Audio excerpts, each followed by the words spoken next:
네, 반갑습니다. GH감정평가법인과 중앙토지보상원의 대표를 맡고 있는 박상현입니다.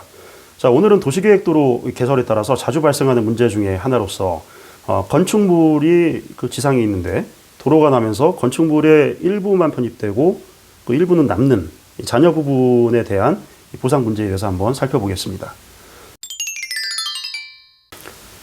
자, 통상 수용을 할 경우에 토지와 토지 지상에 있는 건물 전체를 다 수용하는 경우가 많습니다.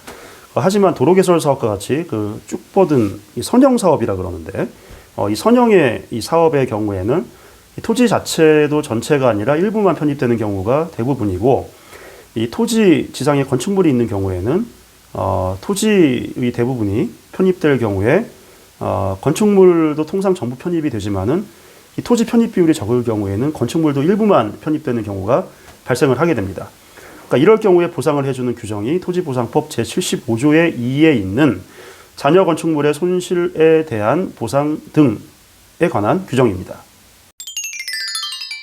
자, 이 조항에서 규정하고 있는 것은 잔여 부분에 대한 보상입니다. 정상적으로 공익사업에 편입이 되어 철거되는 부분은 지장물 보상에 대한 일반 규정에 따라 보상이 이루어지고, 남는 잔여 건축물에 대해서는 가치 감소분이 있거나 부분 철거하는 비용과 잔여 부분 보수비가 있을 경우에 그 비용을 보상해 준다라는 내용입니다. 다만 가치 감소분과 부분 철거 및 잔여 부분 보수비의 합계가 잔여 부분을 차라리 그냥 매수하는 비용을 넘어가게 되면은 사업 시행자는 그냥 아예 이거를 매수를 해버릴 수도 있다라는 내용이 후반부에 담겨 있습니다. 건물의 보수비 기준은 수준은 판례에 의하면 건축물의 잔여 부분을 종래의 목적대로 사용 기능을 유지함으로써 그 유용성의 동일성을 유지하는 데 통상 필요하다고 볼 수 있는 공사를 하는 데 소요되는 비용이라고 판시하고 있습니다. 자, 법률 규정이나 판례를 보면 건축물을 수용하고 남는 부분에 대해서는 기존 건축물로서의 기능을 유지하는 데 소요되는 통상 비용은 보상하되 그것을 아예 취득하는 비용을 넘기지 않겠다 정도로 요약하면 될 것 같습니다.